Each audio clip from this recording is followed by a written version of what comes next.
In the beautiful village of Oju, Ekene smiled at the man she was going to spend the rest of her life with.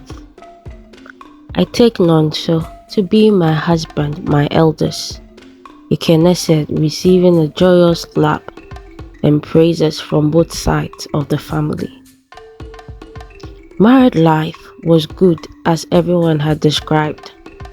Nonso loved his wife with purity.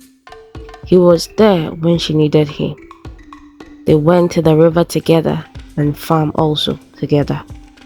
What more could a woman like her ask for? Ekene thought.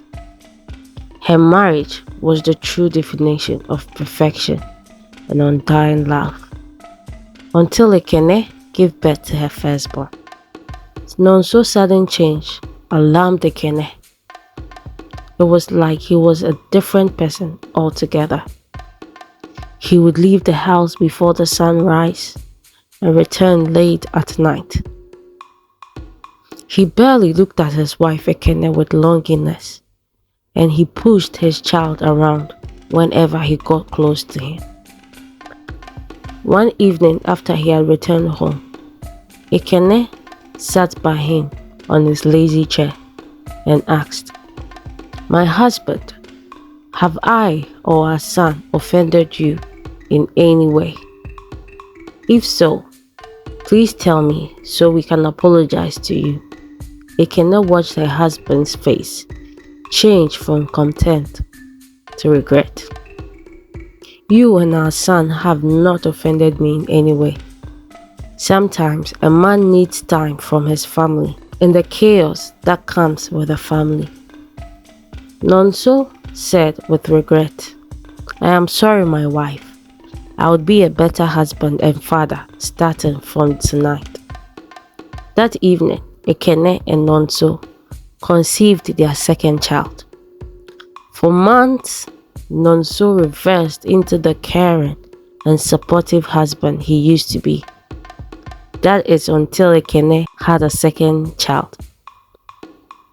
Nonso went back to avoiding Ekene and his children.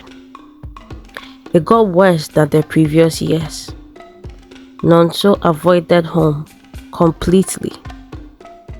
Ekene went to her parents' home seeking advice. She said to her mother, "Mama, after I gave birth to Femi, Nonso changed completely. I confronted him, then he promised to change, which he did. Immediately after I gave birth to Simi, he went back to being unavailable. Mama, I don't know what to do at this point." She aired her frustration out to her parent. Mama Ekene said to her daughter, "Marriage is a complicated journey. Sometimes it's smooth, other days it's rough. Just hold tight, my daughter, and take care of your home. Very soon, everything will be okay."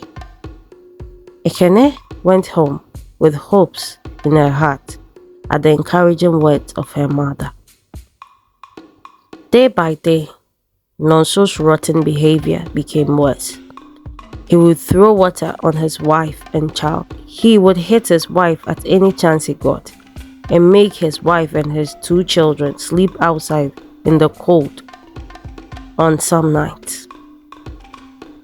The once happy family was now in shambles. Their family was falling apart gradually. One evening, Nonso arrived home in a bad mood. He picked up a firewood closer to him and began hitting Ekene wherever he could.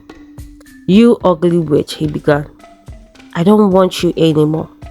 I have found someone that is beautiful and young, but because of you and these ugly children, she left me. And until I leave you, she's going to leave me. So you have to leave my home. I am no more attracted to you." Each word came with a hit from Nonso. Ekene realized her husband's maltreatment was because of another woman. Him hitting her didn't hurt as much as the revelation of him having a mistress outside his married home. The next morning, Ekene packed up her belongings as she left with her children to her parents' home. She got to her parents' home all bruised up and collapsed into the arms of her father. Her injuries were severe. Her parents nursed her back to life and health. People who had heard of Nonso's promiscuous ways and how he treated his wife and children gossiped on end. The people of Oju openly avoided Nonso and his new girlfriend, or some would say wife. One elder at the market refused to sell to Kiki, saying, "Those that draw their sword shall die by the sword, and whatever evil you do to people, you shall receive." Kiki, who was disrespectful, replied him with a slap. "Mind the business that pays you, you old fool." Nonso and Kiki story spread like wildfire. "Have you heard about Nonso's new wife?" "I feel sorry for Ekene," one lady said. "I learned she slapped Kuno at the market for advising her," the next woman said. "Poor Ekene." The other chipped in. Ekene had heard a lot about Nonso's new wife and how ill-mannered and disrespectful she was. She knew the gods would fight her battle for her, no matter the years. Her mother stared at her silently and said, "Ekene, my daughter, leave everything to the gods of this land. One day they will vindicate you." As Mama Ekene had said, the gods came through for her. Nonso began to develop boils all over his body. Day after day, the boils doubled in numbers and in size. Nonso could barely sit or stand. That was when Kiki revealed her true colors. She began to maltreat Nonso. "Look at you, ugly thing. How did I even end up with you? You stink. Go away," she pushed Nonso. Nonso stood in the corner of his hut, quiet and sad. Kiki began randomly bringing men into her matrimonial home and Nonso's hut, and she would purposely starve him days on end. Nonso cried many nights but couldn't go out. He brought this upon himself. His dates spread like wildfire. "Have you heard?" one village gossip said to her friend.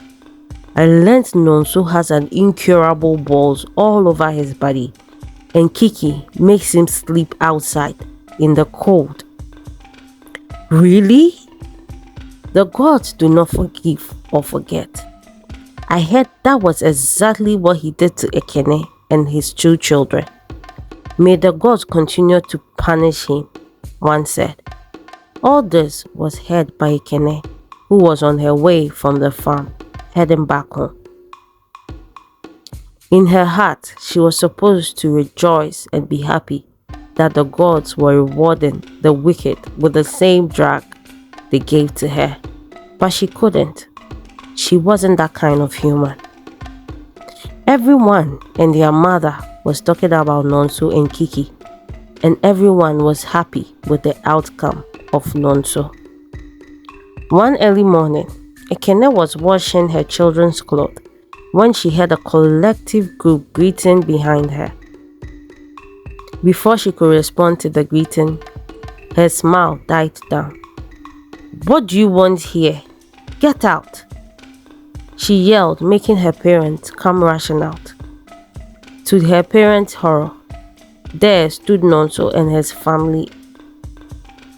"My in-law," Nonso's mother began, but was shut down by Ekene's mom. "Who is your in-law? After what your son did to my daughter?" Nonso fell on his knees and began begging with tears. "Ekene, I know I don't deserve to be in your presence, but please forgive me. I know I have wronged you and our children in so many ways. Kiki took my gold and other valuables and ran away with another man. I just want you to forgive me and take me back. Ekene's eye widened. Take you back? With tears, she replied, I have forgiven you long ago, but for how you treated me and made me almost lose my life, I can't forget that.